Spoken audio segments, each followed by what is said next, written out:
BJPയുടെ നേതൃത്വത്തിനെതിരെയും ഞാൻ അതിശക്തമായിട്ടുള്ള നിലപാടുകൾ എടുത്തു. നല്ലവരായിട്ടുള്ള അണികളുടെ എല്ലാം പിന്തുണ എനിക്ക് ലഭിക്കും ആലപ്പുഴയിൽ എന്നാണ് ഞാൻ വിശ്വസിക്കുന്നത്.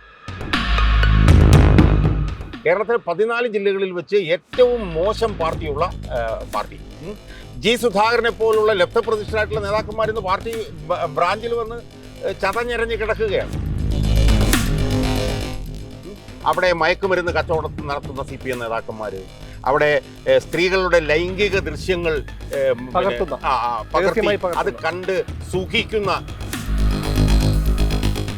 അവരുടെ ഏറ്റവും പ്രധാനപ്പെട്ട നേതാക്കന്മാർക്കെതിരായിട്ടുള്ള അല്ലെങ്കിൽ നേതൃത്വത്തിനെതിരായിട്ടുള്ള ഏറ്റവും വലിയ വികാരം എന്ന് പറയുന്നത് ഈ അഴിമതിയിൽ മുങ്ങിക്കുളിച്ച് പുഴുത്തുനാറി ചീഞ്ഞളിഞ്ഞ് പുഴുവരിച്ച് നിൽക്കുന്ന ഈ പിണറായി വിജയനെ അധികാരത്തിൽ തുടരാൻ അനുവദിക്കുന്നു എന്നുള്ളതാണ്. തീവ്രമായിട്ടുള്ള ഹിന്ദുത്വ നിലപാടുകൾ എടുത്തു നിൽക്കുന്ന ഒരു വനിതയാണ് ഈ ശോഭാ സുരേന്ദ്രൻ. അങ്ങനെയാണെങ്കിൽ CPM തീവ്ര ഇസ്ലാം നിലപാട് എടുക്കുന്നുണ്ടല്ലോ.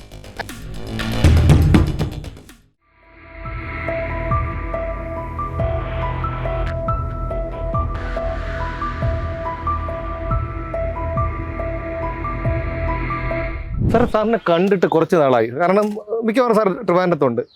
ഇപ്പോൾ സാറിനെ കണ്ടിട്ട് തന്നെ ഇപ്പോൾ ഒരാഴ്ച കൂടുതലായി. ഇന്ന് ഞാൻ എത്ര തവണ ട്രൈ ചെയ്തിട്ടാണ് സാറിനെ കിട്ടിയത്. എവിടെയാണ്? ഇല്ല, ഞാൻ കുറച്ച് ദിവസമായിട്ട് ആലപ്പുഴയിലാണ്. ഇന്നലെ രാത്രി ആലപ്പുഴയിൽ നിന്ന് ഏതാണ്ട് 2-2:30 മണിയായപ്പോഴത്തേക്കാണ് വന്നത്. ഇടയ്ക്ക് 2 പ്രാവശ്യം ആലപ്പുഴ പോയി ഇരുന്നു. ഇനിയുള്ള ദിവസങ്ങളിൽ 1.5 മാസക്കാലം ആലപ്പുഴയിലായിരിക്കും. അല്ല, താങ്കളിങ്ങനെ ലോക്സഭാ തെരഞ്ഞെടുപ്പിൽ മത്സരിക്കുന്നതായൊക്കെ ഒരു ചെറിയൊരു ശ്രുതി കേട്ടു. അല്ല, അത് തീരുമാനിച്ച് പ്രഖ്യാപിച്ച് അതിൻ്റെ പ്രവർത്തനങ്ങൾ ആരംഭിച്ച് അവിടെ ഓഫീസ് എടുത്തു. വളരെ ഗൗരവമായി തന്നെ നമ്മൾ ഈ തെരഞ്ഞെടുപ്പിൽ ആലപ്പുഴയിൽ മത്സരിക്കാനുള്ള പ്രാഥമികമായ തയ്യാറെടുപ്പുകളെല്ലാം നടത്തിക്കഴിഞ്ഞു. അതുമായി ബന്ധപ്പെട്ടുകൊണ്ട് നമ്മൾ ജനങ്ങളിൽ നിന്ന് പണം ചോദിച്ചുകൊണ്ട് നമ്മൾ വീഡിയോ ചെയ്തു. അപ്പോൾ എന്തുകൊണ്ടാണ് ഈ തെരഞ്ഞെടുപ്പിൽ മത്സരിക്കുന്നുള്ളതിൻ്റെ നമ്മുടെ പ്രത്യയശാസ്ത്രം എന്താണ്, നമ്മുടെ മുദ്രാവാക്യങ്ങൾ എന്താണ്, നമ്മളെന്താണ് ജനങ്ങളോട് പറയാൻ പോകുന്നത് എന്നുള്ളത് ജനങ്ങളോട് പറഞ്ഞ് ഇന്നലെ നമ്മൾ ആലപ്പുഴയിൽ പോണ വഴി തോട്ടപ്പള്ളിയിൽ ഇറങ്ങി അവിടുത്തെ കരിമണൽ കൊള്ളയുമായി ബന്ധപ്പെട്ട് വിശദമായൊരു വീഡിയോ നമ്മൾ ചെയ്തു. അപ്പോൾ അതിൽ നിന്ന് തന്നെ ഒരു കാര്യം വ്യക്തമാണ്. ആലപ്പുഴയിൽ നമ്മൾ മത്സരിക്കുമ്പോൾ നമ്മുടെ ആ മത്സരത്തിലെ ജനങ്ങളുമായി നമ്മൾ ചർച്ച ചെയ്യുന്ന ഏറ്റവും പ്രധാനപ്പെട്ട മുദ്രാവാക്യം എന്ന് പറയുന്നത് കരിമണൽ വിഷയം തന്നെ. കരിമണൽ വിഷയവും അതിൽ കരിമണൽ കർത്താവിൻ്റെ ഭാഗത്തു നിന്നുള്ള അതിഭീകരമായിട്ടുള്ള കൊള്ളയും ആ കൊള്ളയുടെ പങ്ക് പറ്റിയ രാഷ്ട്രീയക്കാർ, അതിൽ തന്നെ ഏറ്റവും കൂടുതൽ പങ്ക് പറ്റിയ കേരളത്തിലെ മുഖ്യമന്ത്രി. അപ്പം ആ വിഷയമായിരിക്കും നമ്മുടെ തെരഞ്ഞെടുപ്പിലെ, ഇപ്പം എൻ്റെ ആലപ്പുഴയിലെ തെരഞ്ഞെടുപ്പിലെ ഏറ്റവും പ്രധാനമായിട്ടുള്ള ഒരു വിഷയം. അപ്പോൾ അതിൽ നമ്മൾ ഇന്നലെ വീഡിയോ ചെയ്തപ്പോഴത്തേക്ക് നമ്മൾ അവസാനം പറഞ്ഞു വെച്ചത് ഈ അഴിമതിയിൽ പങ്കാളികളായിട്ടുള്ള കരിമണൽ കർത്ത, അതുപോലെ തന്നെ രാഷ്ട്രീയ നേതാക്കന്മാർ, അവരെ എല്ലാവരെയും നിയമത്തിൻ്റെ മുന്നിൽ കൊണ്ടുവന്ന് കയ്യാമം വെച്ച് റോഡിൽ കൂടി അങ്ങോട്ടും ഇങ്ങോട്ടും നടത്തിക്കും എന്നുള്ള ഒരു കാര്യമാണ് മുദ്രാവാക്യമായിട്ട് നമ്മൾ പറഞ്ഞിരിക്കുന്നത്. അതങ്ങനെ പറയാനുള്ള പ്രധാനപ്പെട്ട കാരണം 2006 VS അച്യുതാനന്ദൻ തൻ്റെ തെരഞ്ഞെടുപ്പ് പ്രചരണം ആരംഭിച്ചത് കുണ്ടറ മണ്ഡലത്തിൽ നിന്നായിരുന്നു. MA ബേബിയാണ് അന്ന് അവിടെ മത്സരിച്ചത്. ആ മണ്ഡലത്തിലെ VS അച്യുതാനന്ദൻ്റെ ആ തെരഞ്ഞെടുപ്പിലെ ആദ്യത്തെ സ്റ്റേജിൽ വെച്ച് VS നടത്തിയ പ്രഖ്യാപനമാണ് ഈ സ്ത്രീ പീഡനം നടത്തിയ നരാധമന്മാരെ കയ്യാമം വെച്ച് റോഡിലൂടെ നടത്തിക്കും.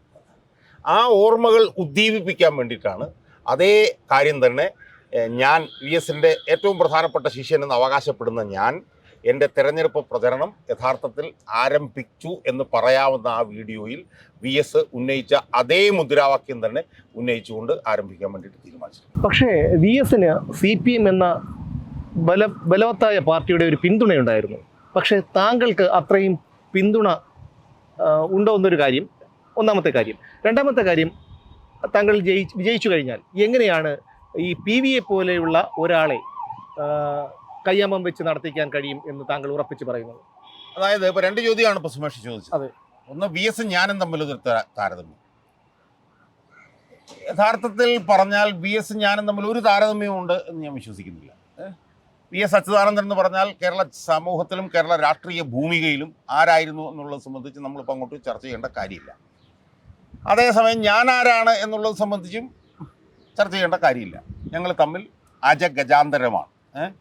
വി എസിനെ പോലെ മഹാനായിട്ടുള്ള ഒരു രാഷ്ട്രീയ നേതാവിനെ കേരളം സൃഷ്ടിച്ചിട്ടില്ല.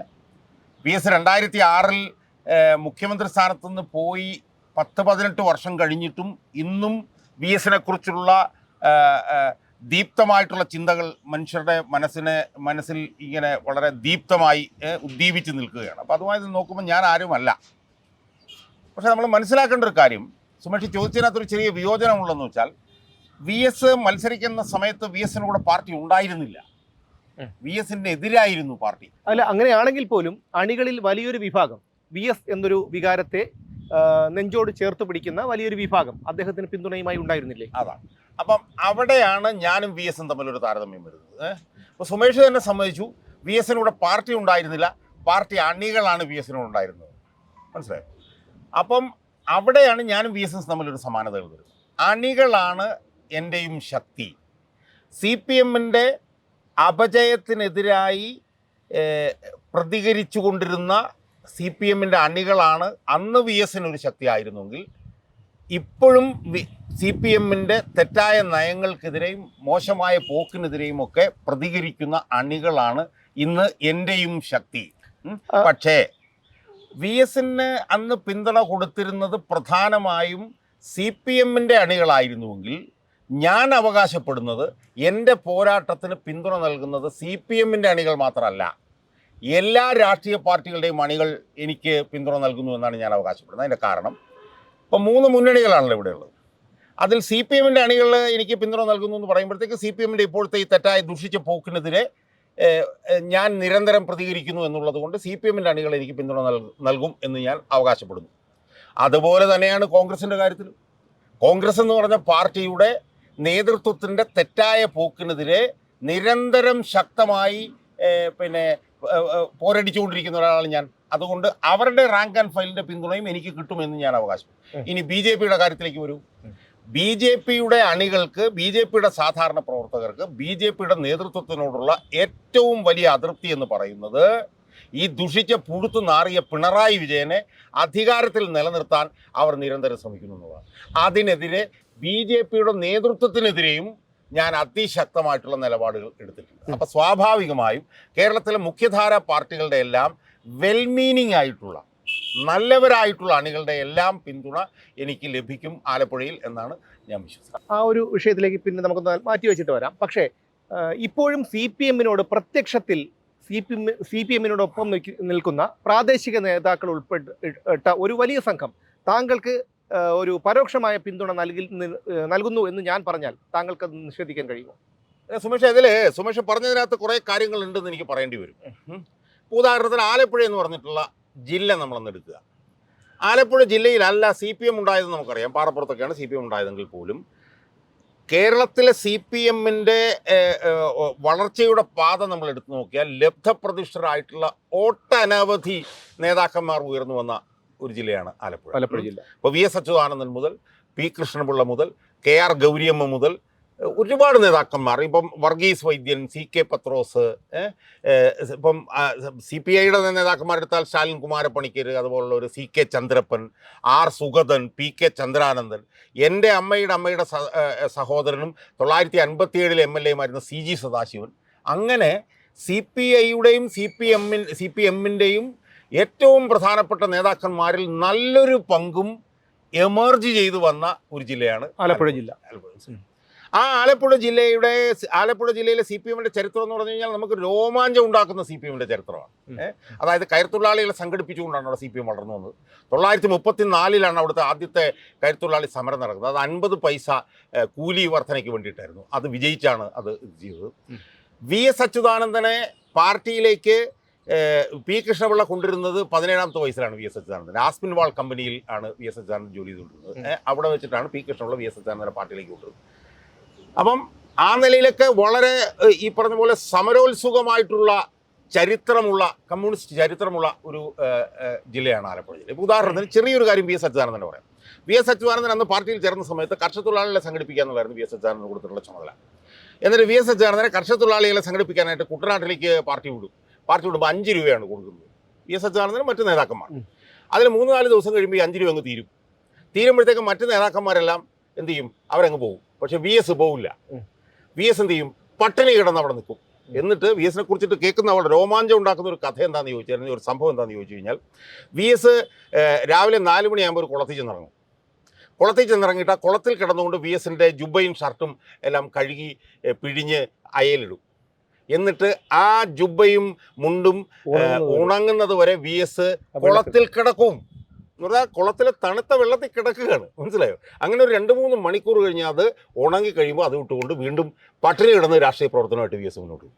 അപ്പം അങ്ങനത്തെ ഈ പറഞ്ഞതുപോലെ നമ്മുടെയൊക്കെ ഞരമ്പുകളെ ത്രസിപ്പിക്കുന്ന നിലയിലുള്ള ചരിത്രമുള്ള കമ്മ്യൂണിസ്റ്റ് പാരമ്പര്യവും ചരിത്രമുള്ള ഒരു കമ്മ്യൂണിസ്റ്റ് പാർട്ടി ആയിരുന്നു CPM, ആലപ്പുഴ ജില്ലയിലെ CPM. എന്നാൽ ഇന്നത്തെ CPMോ? ഇന്നത്തെ CPM എന്താണ്? ഇന്നത്തെ CPM എന്ന് പറഞ്ഞാൽ എല്ലാ വൃത്തികേടുകളുടെയും മൂർത്തിമത്ഭാവം. കേരളത്തിലെ 14 ജില്ലകളിൽ വെച്ച് ഏറ്റവും മോശം പാർട്ടിയുള്ള പാർട്ടി. G. സുധാകരനെ പോലുള്ള ലബ്ധപ്രതിഷ്ഠരായിട്ടുള്ള നേതാക്കന്മാരിന്ന് പാർട്ടി ബ്രാഞ്ചിൽ വന്ന് ചതഞ്ഞെരഞ്ഞ് കിടക്കുകയാണ്. മനസ്സിലായോ? അതുപോലെ തന്നെ കായംകുളത്തുണ്ടായിരുന്ന ഒരു MLA ഉണ്ടായിരുന്നു, CK സദാശിവൻ. VSൻ്റെയൊക്കെ ഏറ്റവും അടുത്തുള്ളൊരു MLA ആണ്. അവരൊന്നും കേൾക്കാൻ പോലുമില്ല. ഇന്ന് അവിടുത്തെ ഏറ്റവും പ്രധാനപ്പെട്ട നേതാവ് ആരാണ്? അയാളുടെ പേര് സജി ചെറിയാനെന്നാണ്. അയാളെ പൊളിറ്റിക്കൽ ക്രിമിനൽ എന്ന് പരോക്ഷമായി പറഞ്ഞത് മറ്റാരുമല്ല, G. സുധാകരൻ. അവിടെ മയക്കുമരുന്ന് കച്ചവടം നടത്തുന്ന CPM നേതാക്കന്മാർ, അവിടെ സ്ത്രീകളുടെ ലൈംഗിക ദൃശ്യങ്ങൾ പകർത്തി അത് കണ്ട് സുഖിക്കുന്ന CPM നേതാക്കന്മാർ, 100 കണക്കിന് CPMകാരാണ് അവിടെ പാർട്ടി വിട്ട് പോയിട്ടുള്ളത്. അപ്പം അവരെല്ലാം എന്തുകൊണ്ട് ഈ പാർട്ടി വിട്ടു പോയോ അതേ കാര്യമാണ് ഞാൻ ഉയർത്തുന്നത്. ഈ പാർട്ടി ജീർണിച്ചു എന്ന് പറഞ്ഞിട്ടാണ് അവർ പാർട്ടി വിട്ടു പോകുന്നത്. അപ്പം കേരളത്തിലെ ഏറ്റവും പ്രധാനപ്പെട്ട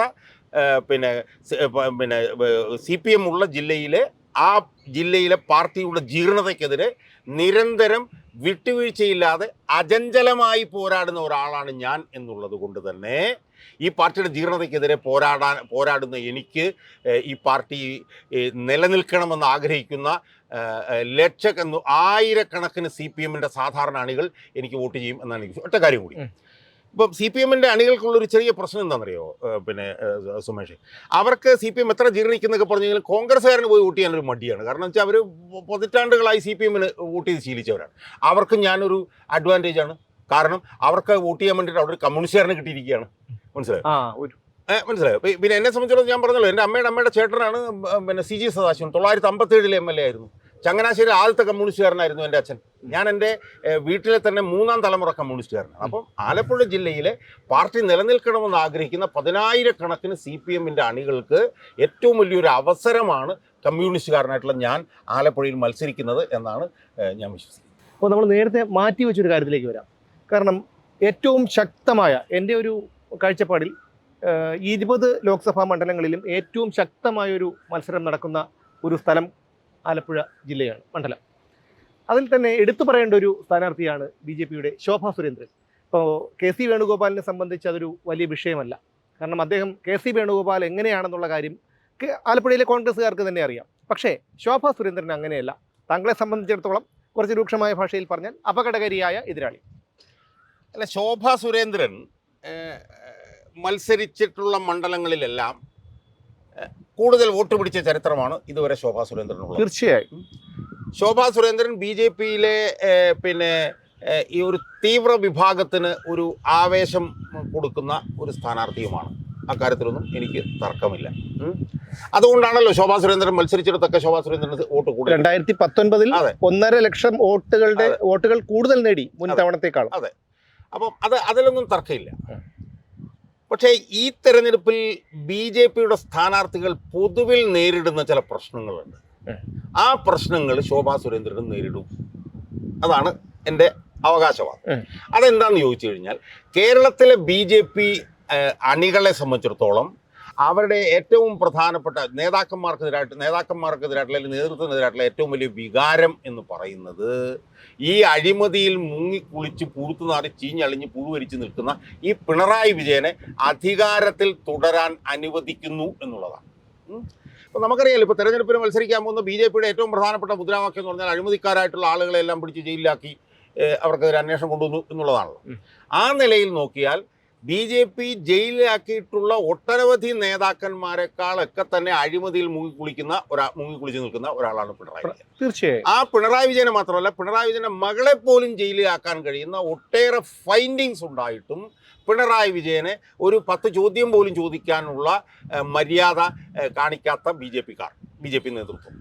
ആ നേതൃത്വത്തിനെതിരായിട്ടുള്ള ഒരു വികാരമാണ് പിന്നെ BJPയുടെ അണികളുടെ ഇടയിലുള്ളത്. ഇപ്പോൾ ഉദാഹരണത്തിന് മോഡി തന്നെ കഴിഞ്ഞ ഒരു 1.5 വർഷത്തിനിടയിൽ എത്ര പ്രാവശ്യം കേരളത്തിൽ വന്നു? മോഡി അവസാനം കേരളത്തിൽ വന്ന എവിടെയാണ്? തൃശ്ശൂരാണ് തോന്നുന്നു അല്ലേ? ഇന്നലെ പത്തനംതിട്ട വന്നു, അതിനു മുമ്പ് എറണാകുളത്ത് വന്നു തോന്നുന്നു. അങ്ങനെ നിരന്തരം മോഡി കേരളത്തിൽ വന്നുകൊണ്ടിരിക്കുകയാണ്. ആ കേരളത്തിൽ വന്നുകൊണ്ടിരിക്കുന്ന മോഡി ഒരു ഘട്ടത്തിൽ പോലും പിണറായി വിജയനെതിരായി ഒരു വാക്കുപോലും പറയാൻ തയ്യാറായിട്ടില്ല. അല്ല, അദ്ദേഹം പറഞ്ഞു, തൃശ്ശൂരിൽ അദ്ദേഹം പറഞ്ഞു കള്ളക്കടത്തുകാരുടെ കുറിച്ചുള്ള ഒരു സൂചന അദ്ദേഹം നൽകിയിട്ടുണ്ടായിരുന്നു മുഖ്യമന്ത്രിയുടെ ഓഫീസ് കേന്ദ്രീകരിച്ച്. അപ്പൊ അദ്ദേഹത്തിന് അറിയാത്തത് കൊണ്ടാണോ? അതെ, അപ്പൊ അദ്ദേഹത്തിന് അതെല്ലാം വ്യക്തമായി അറിയാം. പിണറായി വിജയനുമായി ബന്ധപ്പെടുമ്പോൾ പിണറായി വിജയനെതിരായിട്ടുള്ള തെളിവിന്റെ 10-1 തെളിവ് പോലും ഇല്ലാത്ത എത്രയോ നേതാക്കന്മാരകത്ത് കിടക്കുന്നു. ഇപ്പൊ ജാർഖണ്ഡ് മുഖ്യമന്ത്രി ഹേമന്ത് സോറനെതിരെ ഞാൻ മനസ്സിലാക്കുന്നിടത്തോളം 2007 രജിസ്റ്റർ ചെയ്ത കേസിനാണ് 2024 അയാളെ പിടിച്ച് ജയിലാക്കിയിരിക്കുന്നത്. അതുപോലെ തന്നെ ആം ആദ്മി പാർട്ടിയുടെ ഉപമുഖ്യമന്ത്രി 1.5 വർഷക്കാലമായി ജയിലിൽ കിടക്കുന്നത് കൂറുമാറിയ 2 സാക്ഷികളുടെ മൊഴികളുടെ അടിസ്ഥാനത്തിലാണ്. നമ്മുടെ തൊട്ടപ്പുറത്തെ സംസ്ഥാനമായിട്ടുള്ള തമിഴ്നാട്ടിൽ ഓഫീസിൽ നിന്ന് വലിച്ചഴിച്ചുകൊണ്ടാണ് സെന്തിൽ ബാലാജി കൊണ്ടുപോയി അറസ്റ്റ് ചെയ്തത്. DK ശിവകുമാറിനെ അറസ്റ്റ് ചെയ്തു, P ചിദംബരത്തിനെ അറസ്റ്റ് ചെയ്തു, എത്രയോ നേതാക്കന്മാരെ അറസ്റ്റ് ചെയ്തു. ഈ നേതാക്കന്മാരെ എല്ലാം അറസ്റ്റ് ചെയ്ത് ജയിലിലാക്കുമ്പോഴും പോലും അസന്നിഗ്ധമായ അർത്ഥശങ്കയ്ക്കിടയില്ലാത്ത തെളിവുകൾ അവരുടെ ഇടയിൽ ഉണ്ടായിരുന്നില്ല. പക്ഷെ ആ തെളിവുകൾ ഒന്നിലധികം പിണറായി വിജയനെതിരെ ഉണ്ടായിട്ടും ആ പിണറായി വിജയനെ നിലനിർത്തിക്കൊണ്ടിരിക്കുന്ന BJP നേതൃത്വത്തിനെതിരായിട്ടുള്ള വികാരമാണ് BJPയുടെ അണികളുടെ ഇടയിൽ ഉണ്ടാവുന്നത്. അതിലൊരു കാര്യം ആ വിഷയത്തിൽ ഈ ഒരു വൈരുദ്ധ്യം നിരന്തരം ജനങ്ങളുടെ ഇടയിൽ ഉന്നയിച്ചു കൊണ്ടിരിക്കുന്ന ഒരു പൊതുപ്രവർത്തകനാണ് ഞാൻ. തീർച്ചയായും മനസ്സിലായി. ഇപ്പം ഞാനിപ്പോൾ എന്നെ കൂടുതൽ വിളിക്കുന്നത് ജനം ചാനലിൽ ചെല്ലുമ്പോഴത്തേക്കും ഞാൻ പിന്നെ CPM-നെ എതിർക്കുന്നതിന് തത്തുല്യമായി തന്നെ പിണറായി വിജയനെ സംരക്ഷിച്ചുകൊണ്ടിരിക്കുന്ന BJP-ക്കെതിരായിട്ടുള്ള നിലപാടെടുത്തിട്ടുണ്ട്. മനസ്സിലായോ? അപ്പം അങ്ങനെ നിലപാടെടുക്കുന്ന ഞാനും ആലപ്പുഴയിൽ മത്സരിക്കുന്നു എന്ന് പറയുമ്പോൾ തീവ്ര നിലപാടിൻ്റെ അടിസ്ഥാനത്തിൽ ശോഭാ സുരേന്ദ്രന് വോട്ട് പിന്നെ BJP അണികൾ ചെയ്യുമ്പോൾ തന്നെ BJP നേതൃത്വത്തോടുള്ള അവരുടെ അടങ്ങാത്ത പക അവർ പ്രകടിപ്പിക്കുകയാണെങ്കിൽ അത് സ്വാഭാവികമായും ഡയറക്റ്റ്ലി ശോഭാ സുരേന്ദ്രനുള്ള പിന്തുണ കുറയാനാണ് സഹായിക്കുക എന്നാണ് എനിക്ക് തോന്നുന്നത്. പിന്നെ രണ്ടാമത്തെ കാര്യം കൂടി, എന്തായാലും ശോഭാ സുരേന്ദ്രൻ ആലപ്പുഴയും ജയിക്കാനുള്ള സാധ്യതയില്ല. എന്തുകൊണ്ട്? എങ്ങനെ താങ്കൾക്ക് അത് ഉറപ്പിച്ചു? അതെന്താന്ന് ചോദിച്ചു കഴിഞ്ഞാൽ പിന്നെ അതിന് എന്താണ് അതിന് കാരണമെന്നുള്ളത് നമ്മൾ കാണണം. ഇപ്പോൾ BJP ഇപ്പം ഈ ശോഭാ സുരേന്ദ്രൻ അവിടെ നിന്ന് ജയിക്കും എന്ന് പറയണമെങ്കിൽ അത് ജയിക്കാനുള്ള കാരണം എന്താണെന്ന് നോക്കിയാൽ ജയിക്കാനുള്ള കാരണങ്ങളൊന്നുമില്ല. എന്താ കാരണം? അവരാകെപ്പാടെ BJP-യിലുള്ള തീവ്രമായിട്ടുള്ള BJP ചിന്തകളുള്ള BJP അണികളുടെ ഒരു പ്രതിനിധി എന്നുള്ള നിലയിലുള്ള ഒരു അഡ്വാൻറ്റേജ് മാത്രമേ അവർക്കുള്ളൂ. അല്ല, ഈ തീവ്ര നിലപാടെന്ന് ഉദ്ദേശിച്ചത് എന്താണ്? BJP-യിലെ തീവ്ര തീവ്ര ഹിന്ദുത്വ നിലപാട്. ഇപ്പം BJP നേതാക്കന്മാരുടെ ഇടയിൽ നമുക്ക് കാണാൻ കഴിയുന്ന BJP-യുടെ പൊതുമണ്ഡലത്തിൽ നിൽക്കുന്ന നേതാക്കന്മാരിൽ വെച്ച് തീവ്രമായിട്ടുള്ള ഹിന്ദുത്വ നിലപാടുകൾ എടുത്ത് നിൽക്കുന്ന ഒരു വനിതയാണ് ഈ ശോഭാ സുരേന്ദ്രൻ. അങ്ങനെയാണെങ്കിൽ CPM തീവ്ര ഇസ്ലാം നിലപാട് എടുക്കുന്നുണ്ടല്ലോ.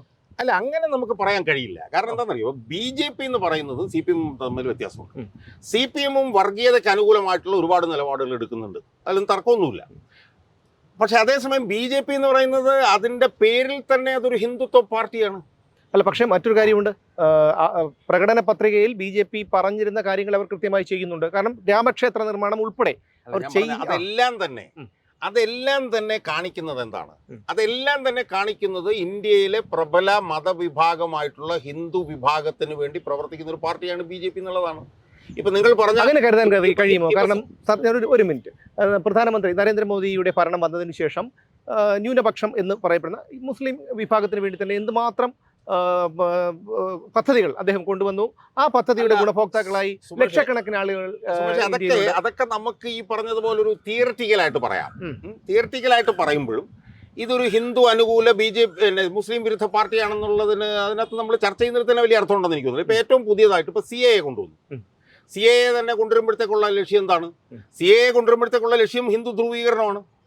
നടന്നോ ഇല്ലയോ എന്നുള്ള കാര്യം. അല്ല, ഞാൻ പറയുന്നത് 2011 ശേഷം ഉള്ള അവരുടെ എല്ലാവർക്കും പൗരത്വം കൊടുക്കുന്നുണ്ട്. അതായത് നമ്മുടെ ഇന്ത്യയിൽ ഉള്ള മുസ്ലിങ്ങൾക്കാർക്കും പൗരത്വം നഷ്ടപ്പെടുന്നില്ല. ഇതിനകത്ത് ഉം. ഇതൊക്കെ തിയറിറ്റിക്കലായി നമുക്ക് പറയാം. ഉം. പക്ഷേ BJP CA ഉപയോഗിക്കുന്നത് എങ്ങനെയാണെന്ന് നമ്മളൊന്ന് നോക്കിയേ. ഉം. ഉദാഹരണത്തിന് ഉം. CAയുടെ നടപടികൾ കുറെ നാൾ മുമ്പ് തുടങ്ങിയതാണ്. ഉം. എപ്പോഴാണ് CA നടപ്പിലാക്കാൻ തീരുമാനിച്ചത്? 4 തെരഞ്ഞെടുപ്പ് വർഷം മുൻപ്. അല്ല, ഉം. നടപ്പിലാക്കാൻ തീരുമാനിച്ചത് അന്നാണെങ്കിലും ഉം. തെരഞ്ഞെടുപ്പിന്റെ ബെല്ലടിക്കുന്നതിന് അരമണിക്കൂർ മുമ്പാണ് CA നടപ്പിലാക്കുന്നത്. ഉം. മനസ്സിലായോ? ഉം. അപ്പൊ CA എന്ന് പറയുന്നത് നടപ്പിലാക്കുന്നതിന്റെ അടിസ്ഥാന ലക്ഷ്യം എന്ന് പറയുന്നത് ഈ നിങ്ങൾ പറഞ്ഞ തിയറിറ്റിക്കൽ സാധനമല്ല. ഉം. അത് ഹിന്ദു വോട്ടുകൾ ധ്രുവീകരിക്കുന്നതിന് വേണ്ടിയിട്ടാണ്. 1. 2, രാമക്ഷേത്രത്തിന്റെ കാര്യം നിങ്ങൾ പറഞ്ഞു. രാമക്ഷേത്രം അത് തന്നെയാണ്. ഇപ്പം ഞാൻ ചോദിക്കട്ടെ, ഇപ്പം രാമക്ഷേത്രം എന്ന് പറഞ്ഞൊരു ക്ഷേത്രം പണിയുന്നു. ആ ക്ഷേത്രം പണിയുന്നത് എങ്ങനെയാണ് പൊളിറ്റിക്കൽ ആവുന്നത്? അത് മതപരമായിട്ടുള്ള ഒരു സംഭവമാണ് രാമക്ഷേത്രം എന്ന് പറയുന്നത്. അത് പണിയുകയും അതിൻ്റെ പേരിൽ വലിയ ഹൈപ്പ് ഉണ്ടാക്കുകയും അതിൻ്റെ പേരിൽ വെള്ളത്തിൽ മുങ്ങി കുളിക്കുകയും അതിൻ്റെ പേരിൽ പിന്നെ അവിടെ കടന്ന് ഉരുളുകയും പ്രധാനമന്ത്രി, കാരണം വെച്ചാൽ അതൊന്നും പ്രധാനമന്ത്രിയുടെ ജോലിയല്ല, അതൊക്കെ പുരോഹിതന്മാരുടെ ജോലിയാണ്. അപ്പോൾ അതിൽ നിന്നെല്ലാം നമ്മൾ കാണുന്നത് എന്താണ്? ഇതെല്ലാം പൊളിറ്റിക്കൽ മോട്ടീവിന് വേണ്ടി ഉപയോഗിക്കുകയാണ് ഇവർ. ഇപ്പോൾ ശോഭാ സുരേന്ദ്രൻ തെരഞ്ഞെടുപ്പ് പ്രചരണം ആരംഭിച്ച എവിടുന്നാണ് ഞാൻ കണ്ടത്? അവിടെ ഒരു അറസ്റ്റുകാരൻ അല്ലേ, എന്താണ് അയാളുടെ പേര്? രഞ്ജിത്ത് ശ്രീനിവാസ്. അയാളുടെ പിന്നെ ശവകുടീരത്തിൽ നിന്നാണ് ആരംഭിക്കുന്നത്. മനസ്സിലായി? അപ്പോൾ അതിൽ നിന്നൊക്കെ നമ്മൾ കാണുന്നത് എന്താണെന്ന് അത് ശോഭാ സുരേന്ദ്രന്റെ കാര്യം മാത്രമല്ലല്ലോ. കാരണം രാഷ്ട്രീയമായ ഒരു പിന്നെ നേട്ടങ്ങൾക്ക് വേണ്ടി എല്ലാ രാഷ്ട്രീയ നേതാക്കളും ഉപയോഗിക്കുന്ന കാര്യങ്ങളാണല്ലോ. അല്ല, ഇപ്പം ഈ RSS, അതായത് SDPA-കാരാൽ കൊല്ലപ്പെട്ട ഒരു RSS രക്തസാക്ഷിയുടെ മണ്ഡലത്തിൽ പിന്നെ മൃതശരീരം പിന്നെ ശവസംസ്കാരം നടന്നിടത്തുനിന്ന് തുടങ്ങുന്നു എന്ന് പറയുമ്പോൾ അതിനകത്തൊരു ലക്ഷ്യമുണ്ട്. ശോഭാ സുരേന്ദ്രനെ സംബന്ധിച്ചിടത്തോളം ശോഭാ സുരേന്ദ്രൻ ഇപ്പോൾ ഉള്ള BJP നേതാക്കന്മാരിൽ വെച്ച് ഏറ്റവും കൂടുതൽ തീവ്ര നിലപാടെടുക്കുന്ന ഒരാളാണ് എന്ന് നമുക്ക് എല്ലാവർക്കും അറിയാവുന്നതാണ്. അവർ നിൽക്കുമ്പോൾ കുറേ വോട്ടുകൾ കൂടുതൽ കിട്ടുന്നു എന്നുള്ളതിനപ്പുറത്ത് ജയസാധ്യത, അവരെ കുറിച്ചിട്ട് ജയസാധ്യത അങ്ങനെ ആരും ചർച്ച ചെയ്യുന്നുണ്ടോ എന്ന് എനിക്ക് തോന്നുന്നില്ല. ഇപ്പം കേരളത്തിൽ തന്നെ ജയസാധ്യത ഉണ്ട് എന്ന് പറഞ്ഞ് ചർച്ച ചെയ്യപ്പെടുന്ന മണ്ഡലത്തിലൊന്നും ആലപ്പുഴ വന്നിട്ടില്ലെങ്കിൽ പോലും ഞാൻ എൻ്റെ ഒരു കാഴ്ചപ്പാടിൽ ഞാൻ പറയുന്നു, കഴിഞ്ഞ 5 കൊല്ലത്തെ ആരിഫിൻ്റെ പ്രവർത്തനങ്ങൾ വിലയിരുത്തിയാൽ ആലപ്പുഴക്കാർക്ക് തന്നെ അറിയാം അദ്ദേഹം രണ്ടാമതൊരു തവണ കൂടി വന്നു കഴിഞ്ഞാൽ യാതൊരു ഗുണവുമില്ല എന്നുള്ള കാര്യം.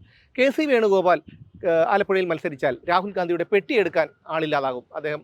അപ്പോൾ ഇത് രണ്ടും അറിയാം, ഇത് രണ്ടും അവിടുത്തെ പ്രബുദ്ധരായ വോട്ടർമാർക്കറിയാം. ഈ തോന്നലുകൾ ശോഭാ സുരേന്ദ്രന്റെ ഗുണകരമായിട്ട് വരില്ല എന്നാണ് ഞാൻ ചോദിക്കുന്നത്. ഞാൻ പറയുന്നത് അതൊക്കെ തിയറിറ്റിക്കലായി നമുക്ക് അങ്ങനെ പറയാം. പക്ഷെ തിയറിറ്റിക്കലായി നമ്മളത് പറയുമ്പോഴും ഈ BJP പോലും ജയസാധ്യതയുള്ളൊരു മണ്ഡലമായിട്ട് ആലപ്പുഴ കണ്ടിട്ടില്ല. അത് വളരെ പ്രധാനമാണ്. മനസ്സിലായി? നിങ്ങൾക്കിപ്പം നമ്മൾ വാദത്തിന് വേണ്ടി പറയുമ്പോൾ അതങ്ങനെയല്ല, ഇതിങ്ങനെയല്ല, അതുകൊണ്ട് ഇതിങ്ങനെ ആയിക്കോട്ടെ എന്ന് ചോദിക്കാം. BJP-യുടെ കണക്ക് കൂട്ടലെല്ലാം ശരിയാണെന്ന് ഞാൻ പറയാം. അങ്ങനെയാണെങ്കിൽ പത്തനംതിട്ട ഒരു വിജയസാധ്യതയായി കാണുന്ന ജില്ലയാണ് പത്തനംതിട്ട. ഇല്ല, പത്തനംതിട്ട ഒന്നും ഒരു വിജയസാധ്യതയായിട്ട് കാണുന്നില്ല. പത്തനംതിട്ടയിൽ കുറെ വോട്ട് പിടിക്കും, നമുക്കറിയാമല്ലോ. നമ്മൾ ആത്മാർത്ഥമായിട്ട് ആലോചിച്ച് കഴിഞ്ഞാൽ തൃശ്ശൂരാണ് അവർ ജയസാധ്യതയുള്ളതായി കാണുന്ന ഒരു മണ്ഡലം. ഒന്ന് തിരുവനന്തപുരവും അത്ര ജയസാധ്യതയുള്ളതായി കാണുന്നുണ്ടോന്ന് എനിക്കറിയില്ല. എന്തായാലും അവരുടെ ജയസാധ്യതയുള്ള മണ്ഡലമായിട്ട് അവർ ഒരൊറ്റ മണ്ഡലം മാത്രമേ. പക്ഷേ മോദി പറയുന്നുണ്ട് 2 അക്ക. മോദിയൊന്നും, ഞാൻ പറഞ്ഞില്ലേ, നമ്മൾ എത്ര പറഞ്ഞാലും ഉണ്ടല്ലോ, മോദിയൊന്നും കേരളത്തിൽ വില പോവുകയില്ല. മോദി വില പോകാത്തതിൻ്റെ കാരണം എന്ന് പറഞ്ഞു കഴിഞ്ഞാൽ ഞാൻ നേരത്തെ പറഞ്ഞതാണ്, ഏറ്റവും പ്രധാനപ്പെട്ട ഒരു കാര്യമാണ്. എന്താണ്? പിണറായി വിജയനെ നിലനിർത്തലാണ് മോഡിയുടെ ലക്ഷ്യമെന്ന് ഇവിടെയുള്ള മുഴുവൻ ആൾക്കും അറിയാം. അത് ഏറ്റവും കൂടുതൽ അറിയാവുന്നത് BJP-കാർക്കാണ്. മോഡി ഇവിടെ കഴിഞ്ഞ ഒരു 6 തവണ വന്നപ്പോൾ പോലും പിണറായി വിജയനെ പരോക്ഷമായി പോലും ഉപദ്രവിക്കുന്ന ഒരു വാക്ക് പോലും ഇവർക്കിടയിൽ, അതായത് PB-ക്കിടയിലും BJP-യുടെ ദേശീയ നേതൃത്വത്തിനിടയിലുമുള്ള ഒരു പാലമായി സംസ്ഥാന നേതാക്കൾ, BJP-യുടെ സംസ്ഥാന നേതാക്കൾ പ്രവർത്തിക്കുന്നു എന്ന് പോലും ഞാൻ പറയുന്നില്ല സുമേഷ്. കാരണം എന്താണെന്നറിയോ? പിണറായി വിജയനുള്ള ബന്ധം, പിണറായി വിജയന് കേന്ദ്ര നേതൃത്വം മോഡിയായിട്ടും അമിത്ഷായിട്ടുള്ള ബന്ധം ഇവിടുത്തെ BJP-യുടെ നേതാക്കന്മാരാണെന്ന് ഞാൻ വിശ്വസിക്കുന്നില്ല. പിണറായി വിജയന് നേരിട്ടാണ് ഇവരുമായിട്ട് ബന്ധം എന്നാണ് ഞാൻ വിശ്വസിക്കുന്നത്. അതിന് ഞാൻ വിശ്വസിക്കുന്ന ഒരു പ്രധാനപ്പെട്ട കാര്യം എന്ന് പറഞ്ഞാൽ അദാനിയാണ് പിണറായി വിജയനെയും മോദിയെയും ബന്ധിപ്പിക്കുന്ന ഒരു ഏറ്റവും പ്രധാനപ്പെട്ട ഘടകം എന്നാണ് ഞാൻ വിശ്വസിക്കുന്നത്. ഇപ്പോൾ കേരളത്തിൽ തിരുവനന്തപുരത്ത് ഇത് കൊടുത്തു, എയർപോർട്ട് കൊടുത്തു, വിഴിഞ്ഞത്ത് എന്ത് സ്വാതന്ത്ര്യം ചെയ്യാനുള്ള അവസരം കൊടുത്തു. മനസ്സിലായോ? അപ്പം പിണറായി വിജയനെ മോദിയുമായും അമിത്ഷായുമായും ബന്ധിപ്പിക്കുന്ന ഏറ്റവും പ്രധാനപ്പെട്ട ഘടകം അദാനിയാണ്. അതിൽ യാതൊരു തർക്കവുമില്ല. അതുകൊണ്ടാണ് പിണറായി വിജയൻ്റെ, ഞാൻ ചോദിക്കുന്നത്, ഞാൻ ഈ മോദിയോടും ഈ അമിത്ഷായോടും പിന്നെ ശോഭാ സുരേന്ദ്രനോട് ചോദിക്കാനുള്ളൊരു ചോദ്യം, ഈ പിണറായി വിജയൻ്റെ രോമത്തിൽ തൊടാൻ, പിണറായി വിജയനെ ഒന്ന് സ്പർശിക്കാൻ ഈ പറയുന്ന ഏറ്റവും വലിയ 52 ഇഞ്ച് പിന്നെ നെഞ്ചളവുള്ള നരേന്ദ്രമോദിക്കോ ഈ അഴിമതിക്കാരെ മുഴുവൻ ജയിലിലാക്കിയെന്ന് അവകാശപ്പെടുന്ന അമിത്ഷായ്ക്കോ കഴിയുമെന്നാണ് എനിക്ക് പിന്നെ ആലപ്പുഴ ജില്ലയിലെ സ്ഥാനാർത്ഥിയായിട്ടുള്ള ശോഭാ സുരേന്ദ്രനോട് ചോദിക്കാനുള്ളത്. തീർച്ചയായിട്ടും ഇത് കേരളത്തിലെ ഓരോ സാധാരണക്കാരായ ജനങ്ങളുടെയും മനസ്സിലുള്ള ചോദ്യമാണ് താങ്കൾ ചോദിച്ചത്. അത് എന്തായാലും നമുക്ക് നിഷേധിക്കാൻ കഴിയുന്ന ഒരു കാര്യമല്ല. പക്ഷേ ഇനി മറ്റൊരു കാര്യം കൂടിയുണ്ട്. ആലപ്പുഴയിലെ ഒരു പ്രമുഖ സമുദായമാണ് ഈഴവ സമുദായം. കാരണം സാധാരണ ഒരു ഇലക്ഷൻ തെരഞ്ഞെടുപ്പ് വരുമ്പോൾ എല്ലാ മണ്ഡലങ്ങളിലെയും സ്ഥാനാർത്ഥികൾ, അത് ഇടത് വലത് BJP സ്ഥാനാർത്ഥികൾ എല്ലാവരും പോകുന്ന ഒരിടമുണ്ട്, കാണിച്ചുകുളങ്ങര, ശ്രീ വെള്ളാപ്പള്ളി നടേശൻ്റെ വീട്ടിലേക്ക്. താങ്കൾ അങ്ങനെ ഒരു ശ്രമം നടത്തുന്നുണ്ടോ? വെള്ളാപ്പള്ളിയെ കാണുന്നുണ്ടോ? അല്ല, ഞാൻ സുമേഷോട് എനിക്ക് ആമുഖമായി പറയാനുള്ളൊരു കാര്യം, എൻ്റെ പോരാട്ടം എന്ന് പറഞ്ഞാൽ രാഷ്ട്രീയമായിരിക്കും. രാഷ്ട്രീയ വിഷയങ്ങൾ ഉയർത്തി രാഷ്ട്രീയമായിട്ടാണ് ഞാൻ പോരാട്ടം നടത്താൻ പോകുന്നത്. ഇങ്ങനെ ഒരു പോരാട്ടം ആദ്യമായിട്ടല്ല കേരളത്തിൽ നടക്കാൻ പോകുന്നത്. ഇങ്ങനൊരു പോരാട്ടം 2006 നടന്നു. 2006 വെള്ളാപ്പള്ളി ഉണ്ടായിരുന്നു, 2006 കാന്തപുരം ഉണ്ടായിരുന്നു, 2006 ജിഫ്രി തങ്ങളുണ്ടായിരുന്നു, 2006 ഈ ക്രിസ്ത്യൻ ബിഷപ്പന്മാരുണ്ടായിരുന്നു. ഇവരെല്ലാവരും അന്നും ഉണ്ടായിരുന്നു. പക്ഷെ അവരെല്ലാവരും അന്നും ഉണ്ടായിട്ടും 2006 ആ മതപരമായിട്ടുള്ള പരിഗണനകൾക്ക് മുകളിൽ VS അച്യുതാനന്ദന് രാഷ്ട്രീയ വിഷയങ്ങളെ അടയാളപ്പെടുത്താൻ കഴിഞ്ഞതുകൊണ്ടാണ് 2006 VS അച്യുതാനന്ദന് 95% കൂടുതൽ വോട്ട് കിട്ടിയത്. തീർച്ചയായും VS അച്യുതാനന്ദൻ ആ പാത പിന്തുടരാൻ ഞാൻ പറയാൻ പറഞ്ഞത് വെച്ചാൽ VS അച്യുതാനന്ദൻ അന്ന് വെള്ളാപ്പള്ളി എടുത്ത് പോയിട്ടില്ല. VS അച്യുതാനന്ദൻ ഏറ്റവും വലിയ ശത്രുവായിരുന്നു 2006 വെള്ളാപ്പള്ളി. ഇപ്പോഴും VS അച്യുതാനന്ദൻ അന്ന് ഒരു മത നേതാവിനെയും സന്ദർശിച്ചിട്ടില്ല. VS അച്യുതാനന്ദൻ അന്ന് എന്താ പറഞ്ഞത്? സ്ത്രീകൾക്ക് ആയിട്ടുള്ള പീഡനം, ഐസ്ക്രീം പാർലർ കേസ്, അതുപോലെ തന്നെ മതികെട്ടാൻ, അതുപോലെ തന്നെ പിന്നെ പൂയംകുട്ടി, അതുപോലെയുള്ള എൻഡോസൾഫാൻ പോലെയുള്ള ജനകീയ വിഷയങ്ങൾ ഉയർത്തിക്കൊണ്ട് നടത്തിയ അചഞ്ചലവും വിട്ടുവീഴ്ചയില്ലാത്ത പോരാട്ടവുമാണ് 2006 VS അച്യുതാനന്ദനെ പിന്നെ ഭൂരിപക്ഷം ഉണ്ടാക്കി കൊടുത്തതെങ്കിൽ ആലപ്പുഴയിലും ഈ രാഷ്ട്രീയ വിഷയങ്ങളാണ് ജനങ്ങളുടെ മുന്നിൽ നമുക്ക്. അപ്പോൾ അന്നത്തെ കാലമല്ല ഇത്, 18 വർഷങ്ങൾ പിന്നിട്ട് കഴിഞ്ഞിരിക്കുന്നു. അപ്പോൾ അങ്ങനെ വരുമ്പോൾ വെള്ളാപ്പള്ളി എന്ന് പറയുന്ന ഒരു പിന്നെ സമുദായ നേതാവും ഈഴവ സമുദായം എന്ന് പറയുന്ന ഒരു പ്രബല സമുദായവും ആലപ്പുഴയിലെ വോട്ടർമാരെ വലിയ രീതിയിൽ സ്വാധീനിക്കുന്നില്ല. അതുകൊണ്ട് തന്നെ താങ്കൾ വെള്ളാപ്പള്ളിയെ ഒന്ന് നേരിൽ കണ്ട് ഒരു സൗഹൃദ സംഭാഷണത്തിനെങ്കിലും ആഗ്രഹിക്കുന്നുണ്ടോ? അതായത് സുമേഷേ, ഇത് ഞാൻ ഈ വെള്ളാപ്പള്ളിയുടെ കാര്യം മാത്രമല്ല, നമ്മളെല്ലാ ജാതിമത വിഭാഗങ്ങളെയും നമ്മളൊന്ന് എടുത്തു നോക്കൂ. ആ ജാതിമത വിഭാഗങ്ങൾക്കെല്ലാം അവരവരുടെ നേതൃത്വത്തിനു മേലുള്ള സ്വാധീനം കുറഞ്ഞു വരുന്ന ഒരു ചിത്രമാണ് നമ്മൾ കഴിഞ്ഞ 10-15 വർഷമായിട്ട് കാണുന്നത്. ഇത് ശരിക്കും ഈഴവരുടെ കാര്യം മാത്രമല്ല.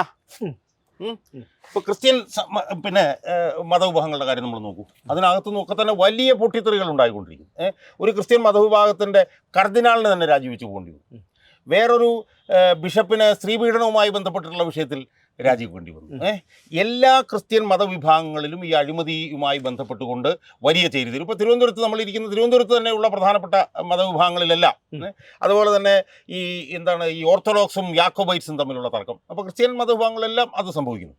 ഈഴവ വിഭാഗത്തിലും നമുക്കറിയാം വെള്ളാപ്പള്ളി നടേശനെ പോലുള്ള നേതാക്കന്മാർക്കുള്ള സ്വാധീനം വലിയ തോതിൽ കുറഞ്ഞുകൊണ്ടിരിക്കുകയാണ് എന്ന് നമുക്കറിയാം.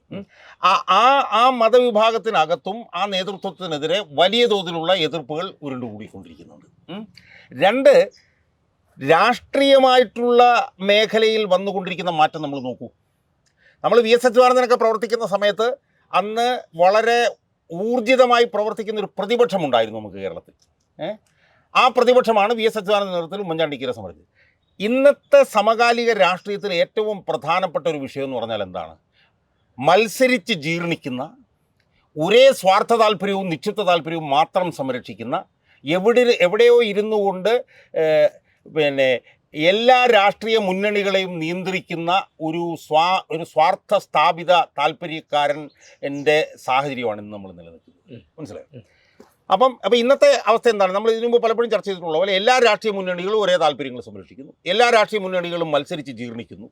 അങ്ങനെയുള്ള ഒരു രാഷ്ട്രീയ നേതൃത്വവും എല്ലാ പീഡനങ്ങളും ഏറ്റുവാങ്ങിക്കൊണ്ടിരിക്കുന്ന ഇരകളായി നിൽക്കുന്ന വലിയൊരു വിഭാഗം ജനങ്ങളും, ഇതാണ് ഇന്ന് കേരളത്തിലെ പോളറൈസേഷൻ എന്ന് പറയുന്നത്. മനസ്സിലായോ? അപ്പം അങ്ങനെ ഒരു രാഷ്ട്രീയത്തിലെ ഒരു മാറ്റവും നമ്മളിന്ന് കാണണം. മനസ്സിലായോ? പിന്നെ വെള്ളാപ്പള്ളി നടേശൻ എന്ന് പറയുന്ന ജാതി നേതാവ്, സമുദായ നേതാവിനെ സംബന്ധിച്ചിടത്തോളം ആ സമുദായ നേതാവ് പരസ്യമായി തന്നെ എടുത്തുകൊണ്ടിരിക്കുന്ന നിലപാട് എന്താണെന്ന് നമ്മൾ കണ്ടുകൊണ്ടിരിക്കുകയാണ്. ആ നേതാവ് പരസ്യമായി തന്നെ ഇടതുപക്ഷത്തിന് അനുകൂലമായിട്ടുള്ള നിലപാടാണ് ആ നേതാവ് എടുത്തുകൊണ്ടിരിക്കുന്നത്. അതേസമയം തന്നെ ആ നേതാവിൻ്റെ മകൻ അപ്പുറത്ത് പിന്നെ NDA മുന്നണിയിൽ നിൽക്കുകയാണ്. മനസ്സിലായി. അപ്പോൾ ഇതൊക്കെ വിലപേശൽ രാഷ്ട്രീയമാണെന്ന് ബഹുഭൂരിപക്ഷം വരുന്ന ഈഴവർക്കും അറിയാവുന്ന കാര്യമാണ്. പിന്നെ ആലപ്പുഴ മണ്ഡലത്തിലെ ഈഴവർ നിലനിൽക്കുന്നത് പിന്നെ വെള്ളാപ്പള്ളി നടേശൻ്റെ കീഴിലല്ല. യഥാർത്ഥത്തിൽ ആലപ്പുഴ ജില്ലയിലെ ബഹുഭൂരിപക്ഷം ഈഴവരും അണിനിരന്നിരിക്കുന്നത് CPM എന്ന് പറഞ്ഞ പാർട്ടിയുടെ കീഴിലാണ്. മനസ്സിലായി.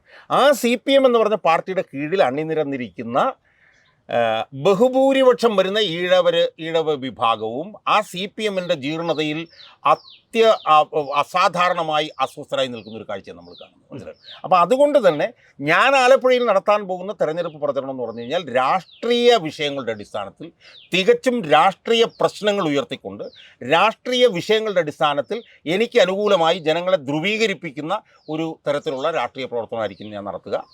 ആ പ്രവർത്തനത്തിൽ ഈ പറഞ്ഞതുപോലെ മറ്റ് മുഖ്യധാര രാഷ്ട്രീയ മുന്നണികൾ ചെയ്യുന്നത് പോലെ ജാതി നേതാക്കളെ കാണുക, അവരുടെ വോട്ടുകൾ ചോദിക്കുക. ഇപ്പോൾ ജാതി നേതാക്കളോട് തെരഞ്ഞെടുപ്പിൽ മത്സരിക്കുന്ന ഒരാളെന്നുള്ളതിൽ എനിക്ക് വിരോധമൊന്നുമില്ല. ജാതി നേതാക്കളെ ശക്തമായി എതിർത്തുകൊണ്ട് മുന്നോട്ട് പോകുമെന്നൊന്നും അഭിപ്രായം ഞാൻ പറയുന്നില്ല. പക്ഷേ ഞാൻ ഉന്നയിക്കുന്ന പ്രധാനപ്പെട്ട വിഷയം എന്ന് പറഞ്ഞാൽ രാഷ്ട്രീയ വിഷയങ്ങളാണ്. ആ രാഷ്ട്രീയ വിഷയങ്ങൾ ഉന്നയിച്ചുകൊണ്ട് അതൊരു ആസ്തിയായി കണ്ടുകൊണ്ട് തെരഞ്ഞെടുപ്പിൽ മത്സരിക്കാനും ജനങ്ങളോട് വോട്ട് ചോദിക്കാനുമാണ് ഞാൻ തീരുമാനിച്ചത്.